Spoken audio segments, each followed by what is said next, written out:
Welcome back to the Brilliant Fertility Podcast. I'm so excited about our guest today, Megan Blacksmith.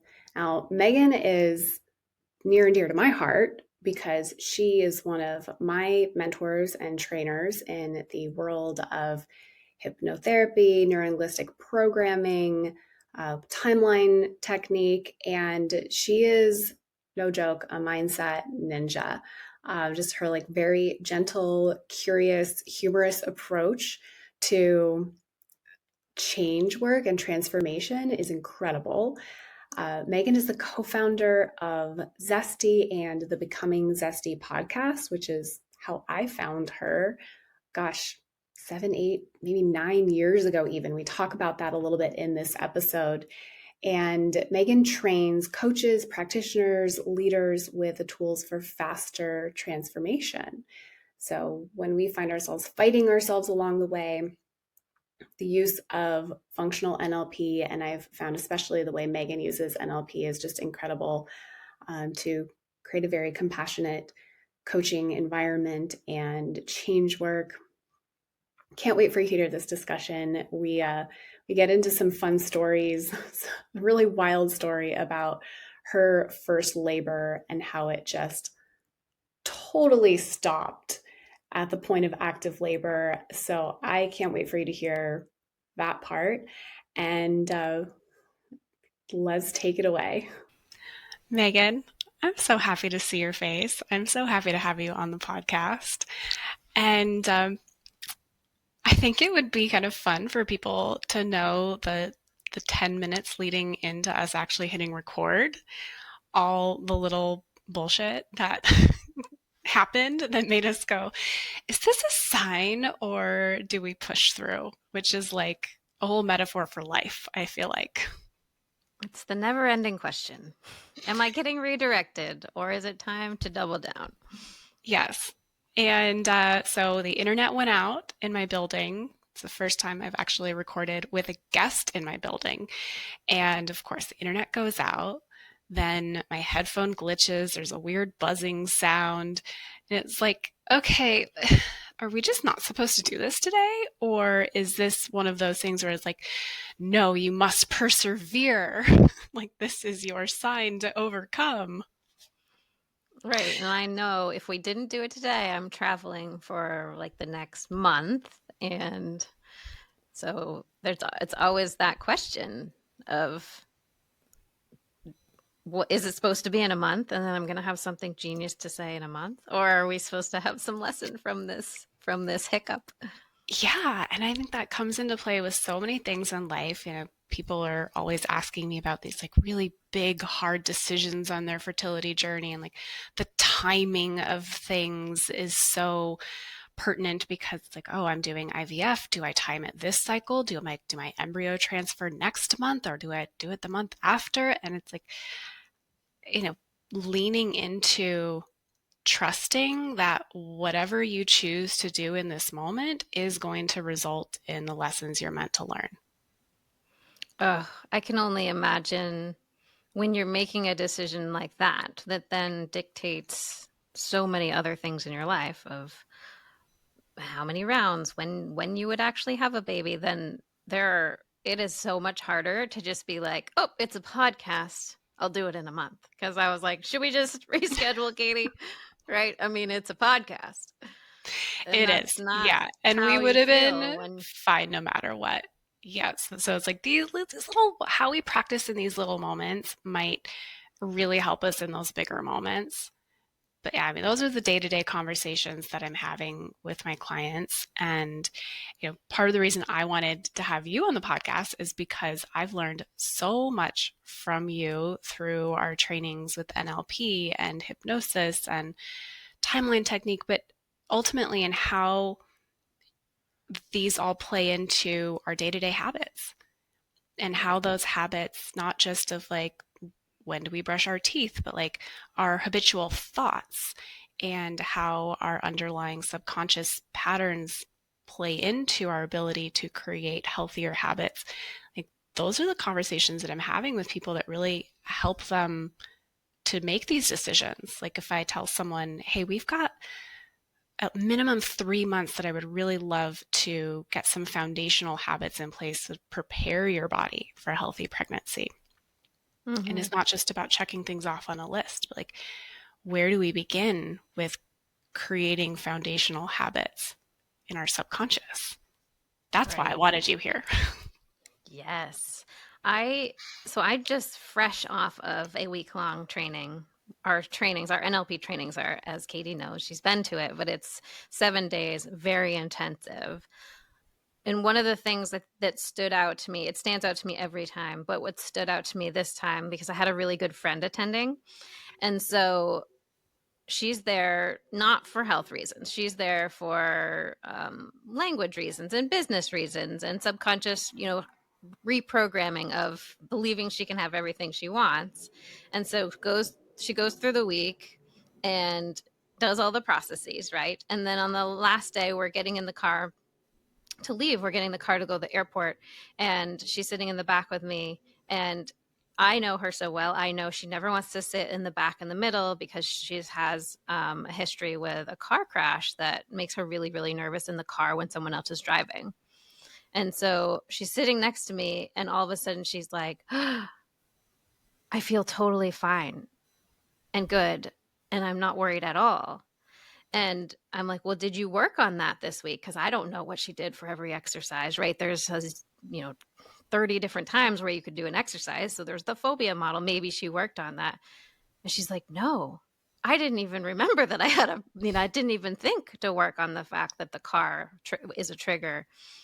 And I just thought that part is so cool. And this has happened other times. People came for coaching and then they realized they were not doing their OCD habits anymore, right? They were no longer worried about certain things, and they did not focus on that or try to shift that.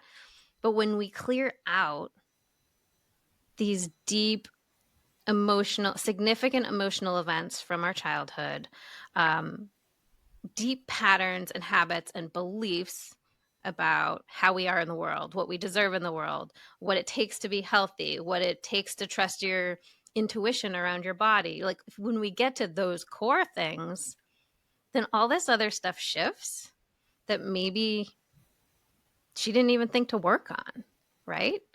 Yeah, it's all connected. Cool. It's so cool. And I had that experience too. So yes, I want to say I did the training in April of 2023, the level 1 training.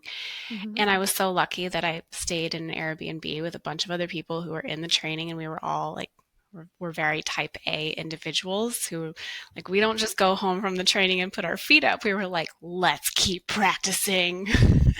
So yeah, I feel like it really just amplified the experience so much to like work on each other.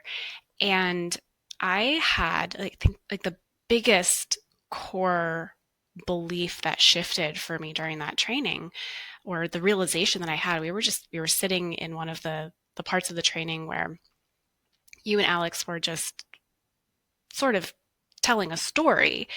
And I had this like punch in the gut moment of realizing I am afraid of my own power. Mm.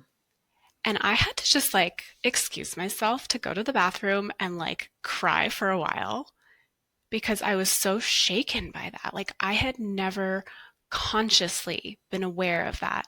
And then realizing, how has that shown up in so many times in my life? What habits did I create unconsciously to not be in my own power because I was afraid of it? I had this belief that when I was in my power, the people who were supposed to love me the most would leave me.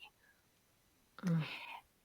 And when we did timeline technique on that belief, it's like everything shifted. There was so much, like the ability to, show up and do a live presentation in front of, 100 people was suddenly not something that created a panic level anxiety in my body. It was like, oh, like I am naturally okay in this scenario. I don't have to fake my way through it anymore.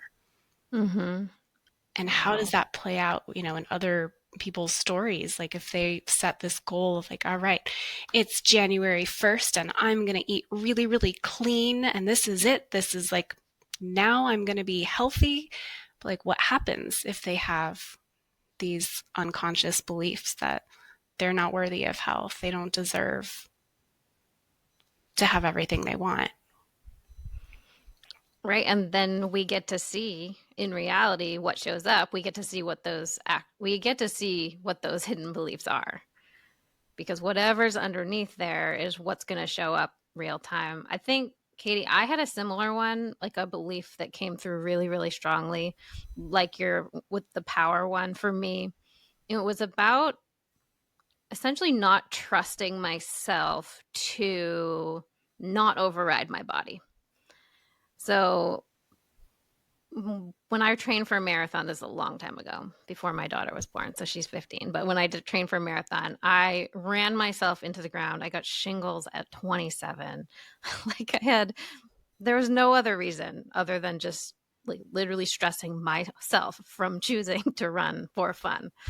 And I had no other stressors in my life. I lived in Hawaii. It just was such an interesting manifestation of physical symptoms when I was choosing to do this, but I couldn't figure out my limit. I would have headaches for like 3 hours because I would run so hard. I would dehydrate myself, whatever it was, and then just be out. And then I would go and do it again as if that were a normal thing. And so then later on, starting a business and having children, and now I'm like putting the brakes on in a lot of different places because I'm not trusting myself. I'm not trusting myself to go back, to not go past that point. And I was at a retreat where they had a cold plunge. And one of my mentors, who is a male, was going in the one next to me. And he's like, what do you say? What do you say we do 6 minutes? And I hadn't done a cold plunge in a really long time and kind of forgot like what the general timing was, which later I asked around and people are like, 3 minutes is a long time. So I was like, 6 minutes? Okay, it's on, right? Like that competitive nature kicked in and I did it. And after he was like, I don't really do 6 minutes. I just wanted to see what would happen. I was just impressed that you were all in. And so I just stayed in there. I just did it. And then I had a headache for like the next 4 days. It was not a great time in my cycle to be doing that kind of thing. But so I started to see this pattern showing up of, I don't really trust myself to stop at the limit. And a lot of people will find this with their health journey. And then they're like, I don't even really trust myself to do things that are healthy for me. Like, let's say eating healthier or moving more, because I'm going to turn into the person who has to do it perfect and can never have 1 drop of sugar and and then maybe don't even do anything at all because they're afraid they'll go too far. Do you see this with just kind of the people you're working with and the patterns? I do for some. And that was actually true for me as well, with a disordered eating history and like very black and white. And it's like, well, if I've already messed up for the day, then this day is done. So might as well just eat it all. Like, doesn't matter anymore.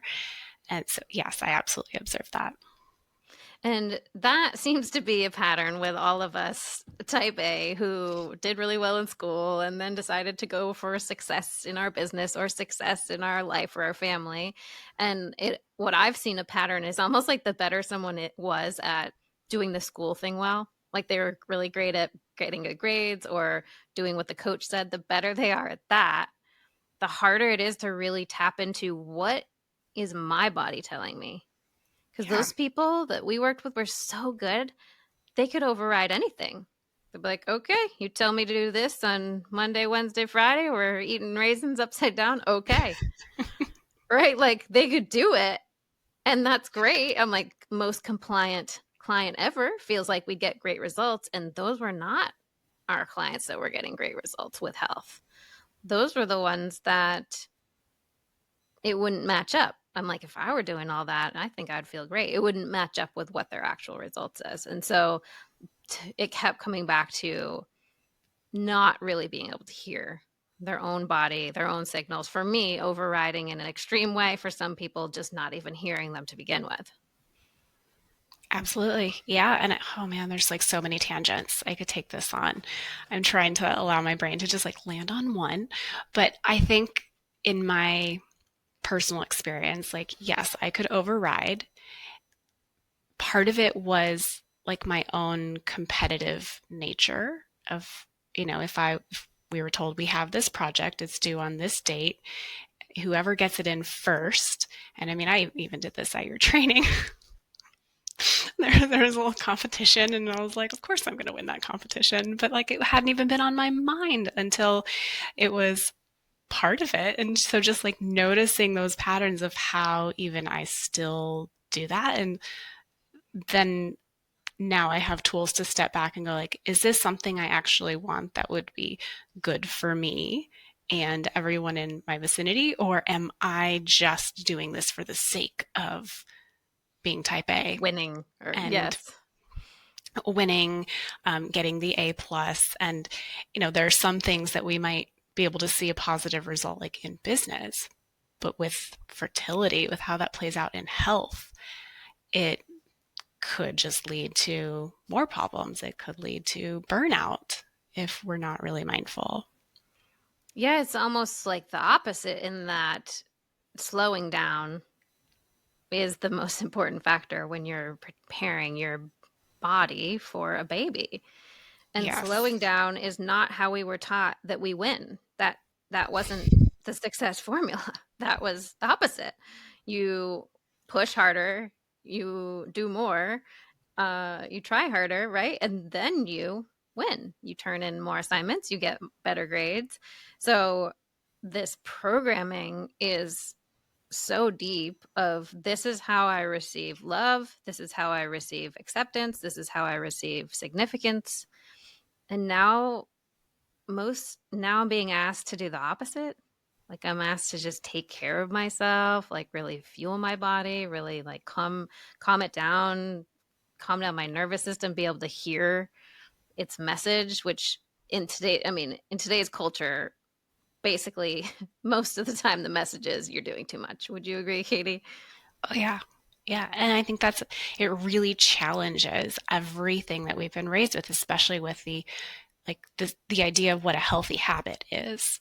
It's like, well, the healthy habit is we have this checklist and I get 30 grams of protein with each meal and I get my 10 grams of fiber and I have all my vegetables and I do my meditation and I have my 30 minutes of movement every day. And it's like, you could check all those things off a list and assume that you have these healthy habits. Mm-hmm. But is that actually what your body was asking for?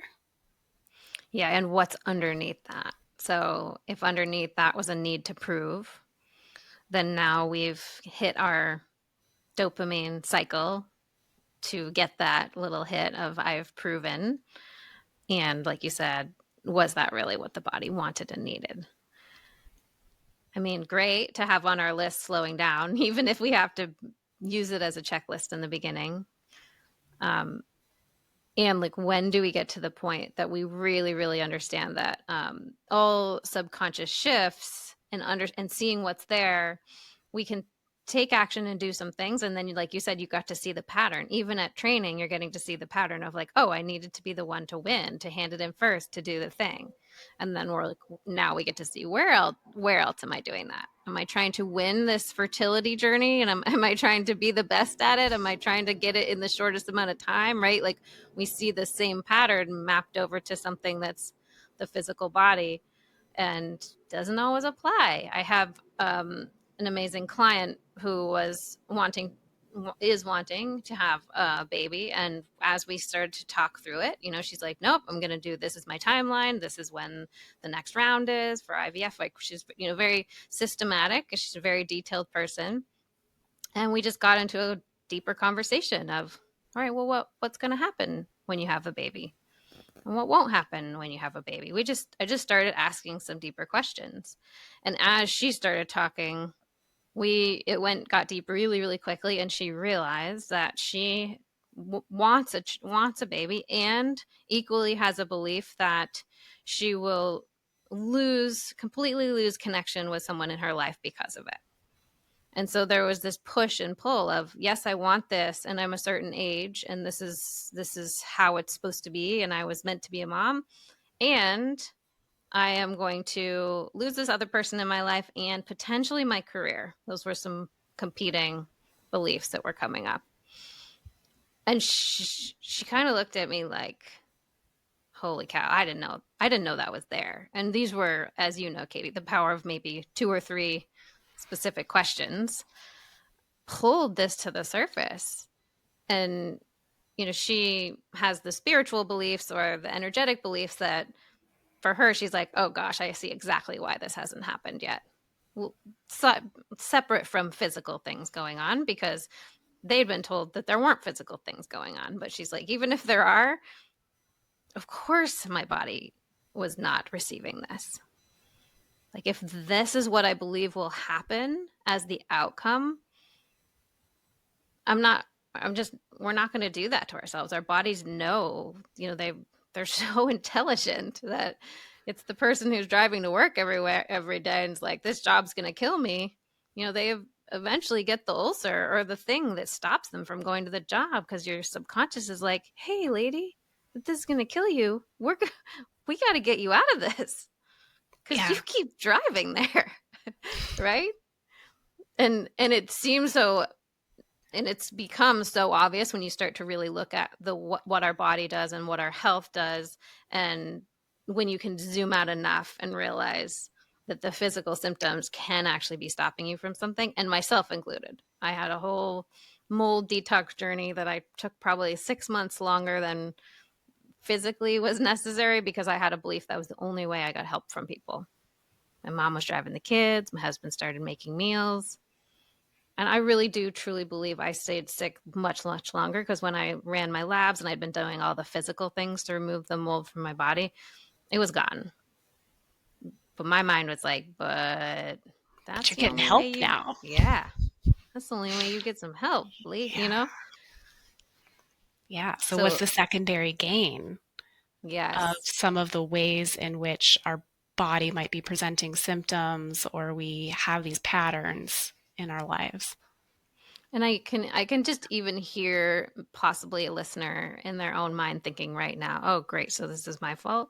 Yep. And that's not, that's 100% not where we want to go, because guilt and shame, and that just adds to the energy of and frequency of not a place that's healthy for the body. So that's not what I mean by that. That's not where I hope anyone listening goes. And really starting to sit down and ask, like, what happens if I get this thing I say I want? Whether it's a baby, whether it's a 6-pack, whether it's a business, I don't know, but really, really getting clear with yourself. And what do I potentially lose, or what do I believe I lose? Because often it's not even really that we'll lose it, but there's somehow, you know, there's some subconscious belief form that we will lose something or lose someone. And as we can get really, really clear with those, it becomes easier to see where we were maybe blocking ourselves, right? I know when I'm not open to something, I don't even know that my neighbor next door does the exact thing I need, right? Because I'm not even open to it. So I'm not asking questions. I'm not even mentioning it to people. And then the second I'm ready, I'm like, okay, I'm ready to do the thing. And then I'm like, oh my gosh, the neighbors have been my resource for that all along, right? You finally find, and quickly. Or social media, Instagram will deliver it right up to you when you're ready.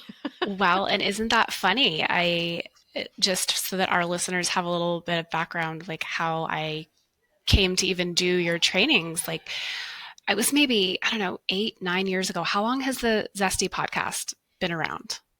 Yeah, 8 or 9 years. That's okay. So 8, 9 years ago, I was sitting with a patient. This was before I had really, dove deeply into fertility as my career. So 9 years, I would say. And she was like, oh, you know what?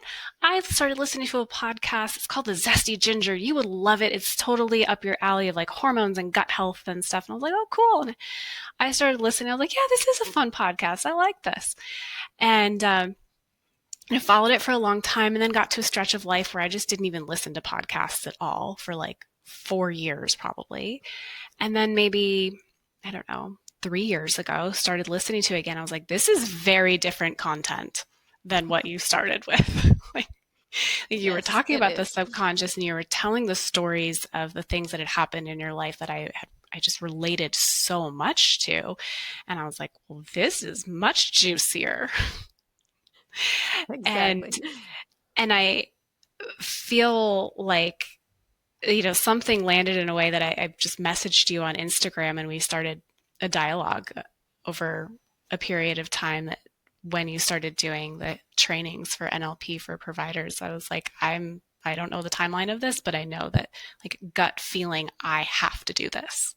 Like, this is not only important for me and my own well-being, but this is something that I can bring into my practice, because I was seeing the implications of women doing all of the things but not getting the result, and just feeling like they were spinning out.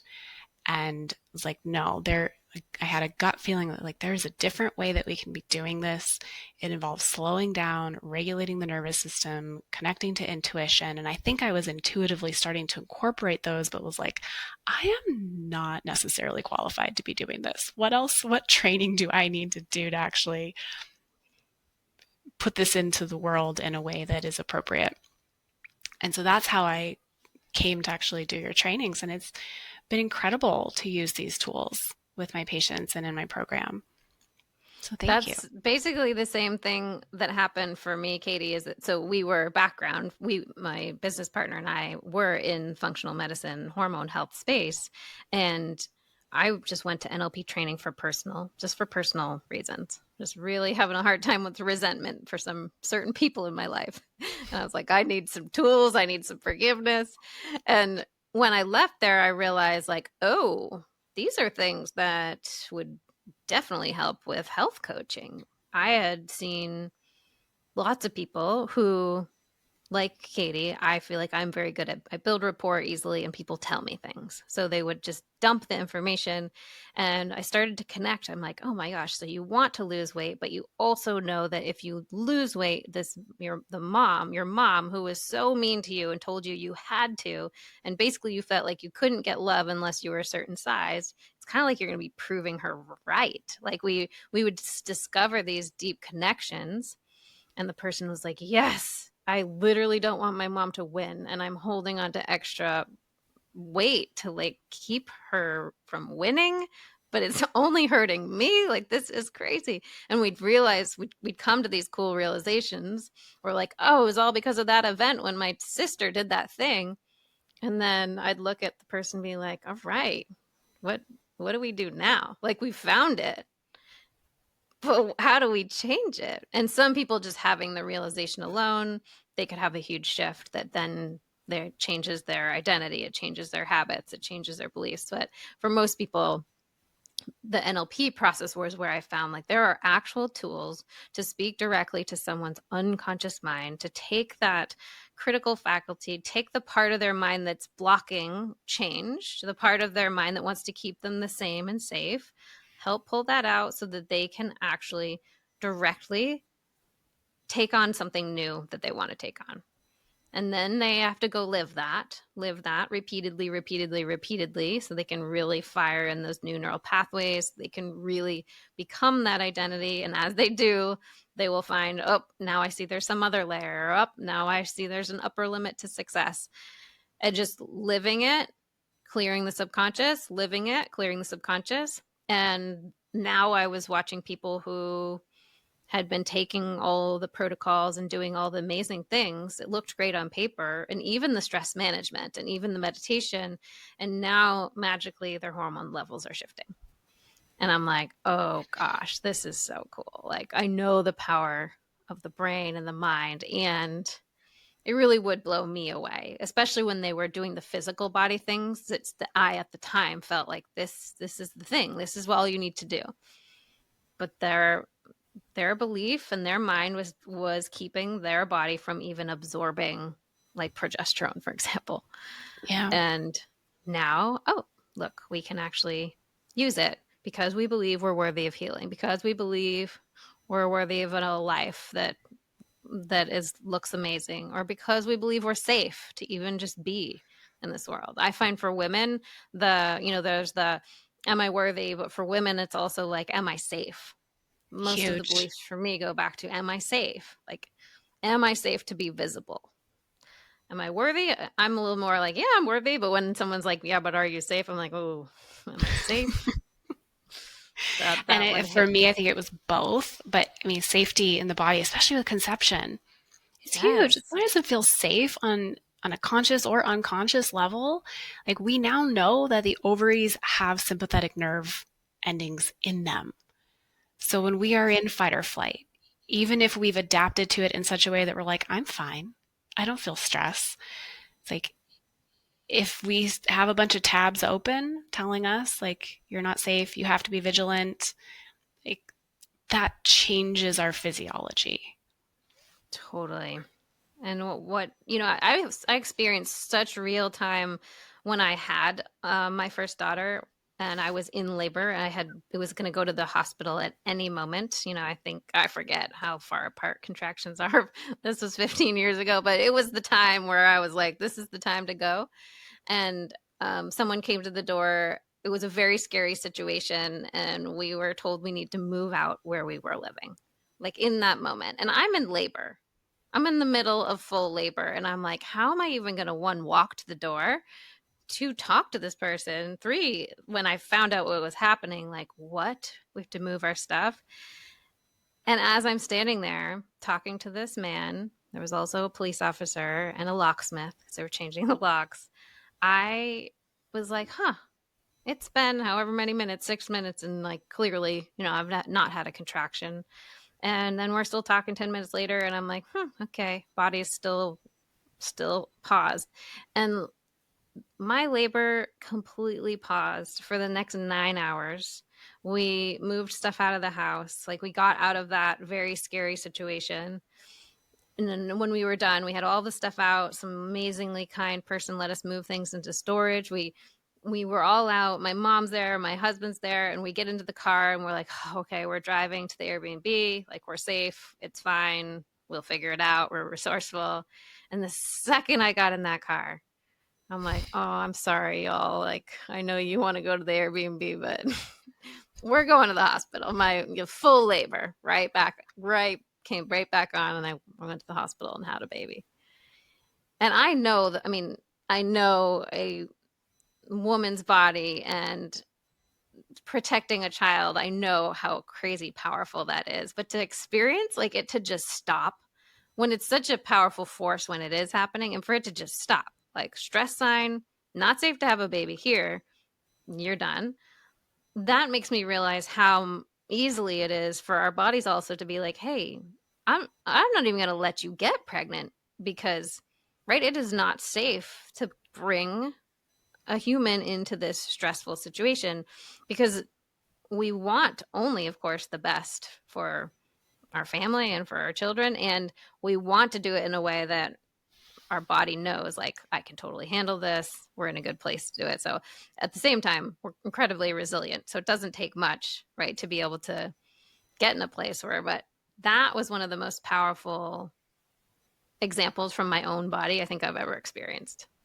Yeah, that is a wild story. And I'm sure people are going to be like, okay, I need all the details on that. You can go check out Megan's podcast. She has covered that. Yes. In an episode, all the juicy stories.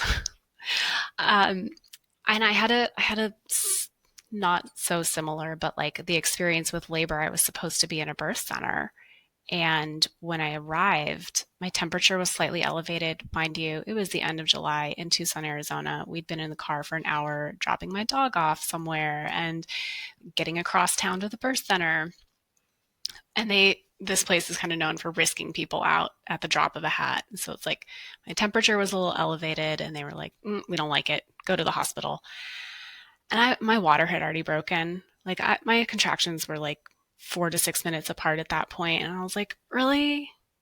I was pissed. And so I arrived at the hospital leaking. No one had given me like a pad or anything to like be more comfortable. So I'm like pacing around the triage area. The lady's like, would you like to sit down? It's like a fabric chair. And I was so bitchy. I was just like, unless you want amniotic fluid on your chair, no, I do not want to sit down. And it took forever to get registered and get a room. And yeah, contractions completely stopped. And then of course they're like, well, your water's already broken, so we're going to need to move this along. So we want to give you some medication for induction. And it was just like every step of the way there was resistance. And it's so interesting how our bodies respond, and how we might be very frustrated with how they're responding. And yet, if we can trust that they're always just trying to do their best and keep us safe, it can make things a little easier. Yes, I know. We don't always like it. And that body is trying to help us. Yes. And to absolutely reiterate what you said earlier about, if anyone out there listening is like, oh, great, so it's all my fault, like all this is coming from me. No, none of it is anyone's fault. It is just the ways in which our brain picks up these little toothpicks and programs a neural pathway and is like, this is just how we do things now. And so just having the awareness is step one. And if you can bring some compassion to yourself and how you've acted around things or responded to things and how they've been up to this moment, like, it can start to change.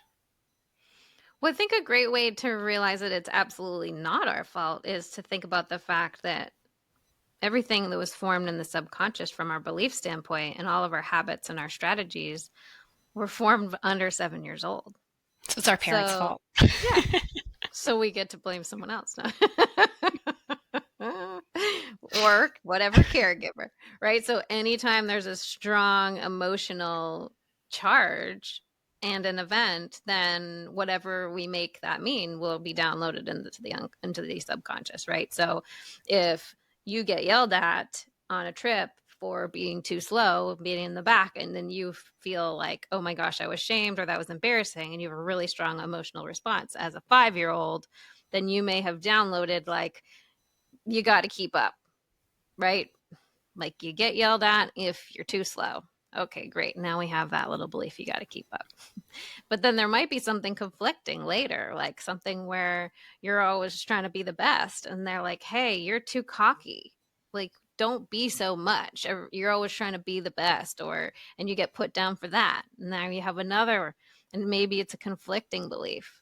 And we start to download these one after another. And the stronger the emotion, so it's either through repetition, like being told something or something happening over and over, or a really, significant emotional charge. But either way, these are getting formed. And then we're really operating.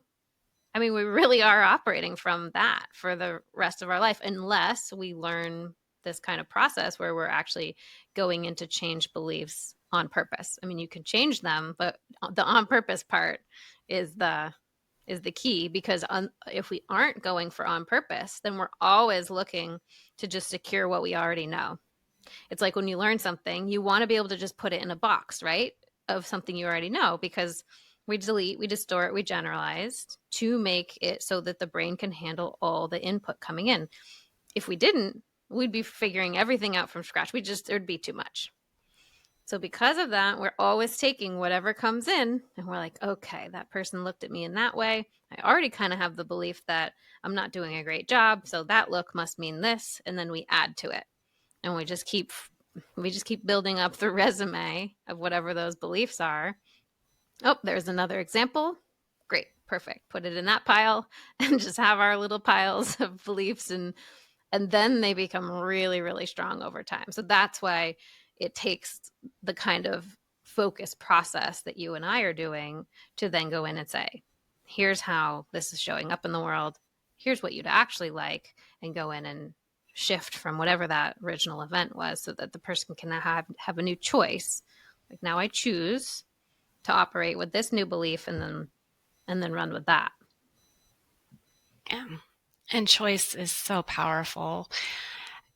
And recognizing that some of this was passed down through generations, through lifetimes, if that's your belief system. And that's been a really potent wake-up call for a lot of the clients that I've worked with through this, is realizing like, oh, this wasn't even mine. Yeah. And that can be like a poof, like such a freeing experience to go like, that wasn't even mine to carry. I can release that brick from my backpack now. I can let go of grandma's wounding. Mm-hmm. And I wonder if it's like just because we've immersed ourselves in this world, but I do hope, and I think it's true, that there is more and more waking up to this and more consciousness around this. And even with the idea of conscious conception, like the decision to be the person in the generational line, it's like, enough. Like, we are done with this trauma. We are done with this pattern. We are done with shame. And this new wave of souls being conceived and coming to earth to, be a part of the healing that, like, I keep my office at 79 degrees. My husband thinks I'm crazy, but like, I got goosebumps just now, which is always kind of my tell that like, yes, you're on the right track. Keep going. Yes, I felt that too. Wow. Well, there's so, yes, it's just, I think about my children and the timing of when they came and the parent they found. I do think there's more and more people who are becoming aware of what you just said, the fact that this isn't theirs or that this was passed down generationally. I know watching my children, like watching my 15-year-old and the kind of skills she has to deal with conflict or respond and have a boundary. I'm like, that's not what I did at that age. I would just never talk to them again or run away. Like I think my theory is because like social media, or right, the connection of having like devices where they can't really run away from it. Like I don't feel like they really have a choice of just, I'm not friends with that person and never see it again, because they're still connected in this other way that we weren't, or at least I wasn't. And because of that, she is so amazing at speaking directly speaking and saying, this was not okay. Here's what I'd like to happen. And I've heard her even speak to some of her friends' parents on the phone, and it sounds like a therapy session. And she's just so naturally good with her language and naturally good at negotiation and communication and persuasion. And it's not just my children, and it's not something I did. I see that so much more in the younger generation. They just, maybe not everywhere, but the ones I see, they just seem to have these skills and these awareness. So I think that having parents who are willing to do this work, or actually you can be changing your epigenetics. You can actually change what your kids then take on. If you drop some generational trauma and release an old event, your child does not have to take that on. Like, how powerful is that? It's just amazing. Such a cool process. Yeah, it is. And I had an example of this yesterday. Even my son and I were going to a store because he's very into archery right now, and he needed some new arrows. And he was also looking for this specific type of like archery glove, and I didn't see it online at the store. Like I was on the site and I was like, I don't see that it's even available in the store. I think we have to buy it online. And he was like, well, I'm just going to find someone to ask. And there's a version of like little me that was told like, it's annoying when you ask too much, right? And so it's like you're annoying if you ask for what you want. And like it started to, I could feel it sort of starting to come up of like, no, don't ask. Like I can see it here. But I was like, no, like he should be allowed to ask for what he wants. These people are like, they work here to help the customers. Like we can all engage in this. But I let him do it. I was just like, okay, if you want to ask, then that's what you want. And he did. He went and found the first person, and they told him it was here, and he went and looked there, and he was like, it's not there. I'm going to go find a different person. And then that person confirmed that it was online. But like, at the first person, I was like, okay, well, I don't see it. Like, what do you want to do? And he's like, I want to find someone else and ask. And I could feel like the little conflict in me of like, oh my God, like, don't do it. Don't annoy someone. Like, don't try too hard. Like, and then the part of me that was like, no, like it's actually really cool that this kid at 9 years old will go find a person who works in the store and ask them clearly for what he wants. So good. They're such It's good powerful models for us. Yes. Yeah. Oh my goodness. I learn from these kids all day long. And I think really all children are naturally that way. It's just that now a lot of children have parents like you who will allow that, because that maybe past generations could have been like, no, you're not going to talk to this people who work here. Like, you're a kid, just get in the car, right? Like, right. So like you're meant to be seen and not heard and all of that old stuff. Right. So they're just given more chances, right? They have more, and then they build the confidence. I mean, my kids are super confident to talk to people. It's amazing. It's like, I did not have that confidence. I know I didn't. Yeah. It's cool. And I just have this little feeling that all the souls that are kind of lined up waiting to come over are just waiting for us to do a little more of that work. And I do also want people to know, like, because I realize that at a certain point with this stuff, it can feel like never ending. Like, there's so many layers. And at what point have I done enough self-work? And at what point have I released enough trauma? And like, do I have to release all of it to get pregnant or to get what I want? And it's like, no, I think it's just a willingness to be in it and a willingness to be present and to notice things that you may not have noticed before and trust the timing of it all. Yeah, it's like our lovely business mentors, when somebody raised their hand and said, "When is this work over?" And he said, "When you're dead." And I think it's funny, and it's good reminder that this is a never-ending process, and that doesn't mean you haven't figured it out, and that doesn't mean you won't get the things you want along the way. But really, to think that at some point we will be done with this, I mean, good luck, because I thought that for a long time, and then I'd be like, I must almost be there. It seems like where even enough. Is there? Exactly. It seemed like there had been enough of that kind of stuff and discoveries that I should be there, Katie, wherever that there was. And then you realize, like, yeah, okay, you just get there wherever it is, and then you create a new goal. And now, I mean, I live for transformation. I live for those kind of events. I live for, I mean, I don't love being really uncomfortable, and I know there's something good on the other side of it. So it's just a much different view of, like, if this is happening in my life at this time, then there is a very specific reason. No matter how shitty it seems or feels or looks, this has to be for my highest good. That's just how I choose to live and believe. And with that understanding, and actually, I think this was really highlighted when I went to a training. That the training to become an NLP trainer is very, very hard. And it was 18 days. It was really hard on purpose to make you really resilient. So it's like they're doing things on purpose that are hard for you.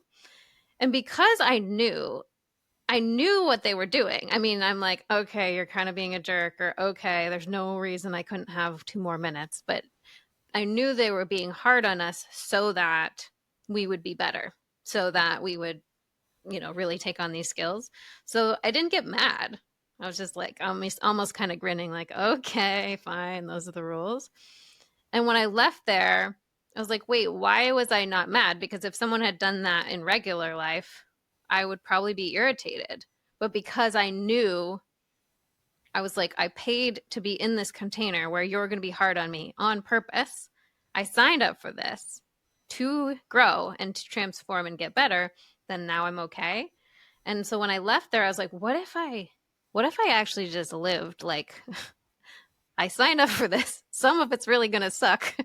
And I actually know every single part of this is for me. That now easier said than done. But I do feel like after that, I took that on in so many more situations. And it just really allows the stories that you're telling yourself of why everything should be great by now, or why if you were better, or why if you would learn more, or why if you deserve more, it would be good. That just would go away. And instead, I'm like, ooh, okay, what's this one about? This one feels very hard. I must be signing up for something really big. It just shifts everything.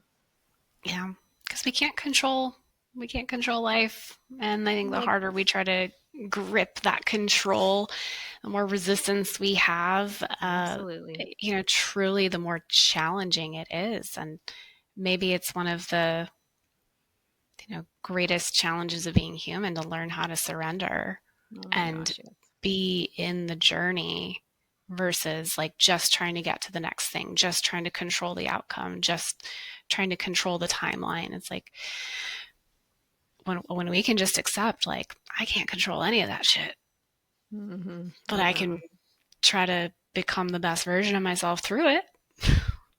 Yep. Absolutely. I'm going to try to do that instead. That's all we can do. And surround yourself with people who operate similarly, even though we're all different. We all have our own gifts. I think that's been really important for me. Like the people that I've met through your trainings have been like the people who get that. And, not all of your family members, not all of your friends will really understand some of this when you choose to work with the unconscious, when you choose to surrender the things you don't control, when you choose to start letting go of these old patterns and be like the truest version of yourself. Some people are going to be like, who are you? And what are you doing? And that's weird. And so surround yourself with people who are like just curious, open-minded, let's transform this shit together type people. Yeah, you got to have at least one of those, in my opinion. At least one. The more, the merrier. When you get a whole room full of them, like we had last week, it's great. Oh, so much fun. Well, any like closing thoughts for our listeners? I know that's a big ask, but just the first thing that comes to mind.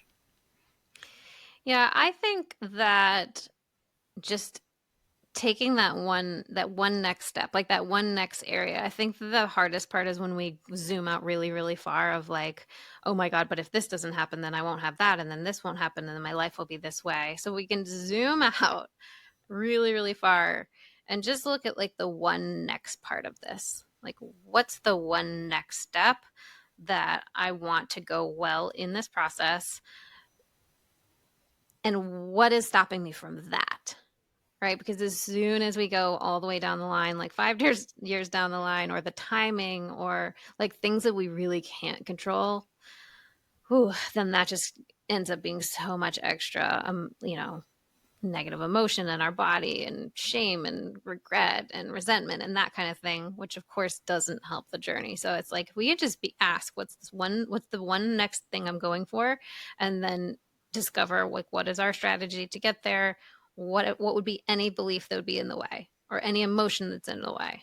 What event, like if you just literally say, okay, the next thing I want is this, what comes to mind of like, oh yeah, but I didn't have that in the past because of this. Like anytime there's an event that comes up that says, oh, that's why I can't have it, we really want to go look at that. We want to go rewire that. Because if that's anything that pops into your head immediately, that's the subconscious.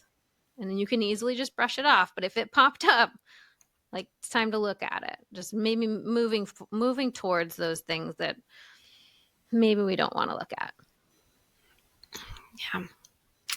Well, thank you for being here. How do people find you? How do they learn more from you? Yes. So we have a podcast, Becoming Zesty, and Instagram, Becoming Zesty, are probably the two best places. Or look up my name, Megan Blacksmith. You'll find me. You'll find us. I'm always in there, so send me a DM if you're on Instagram.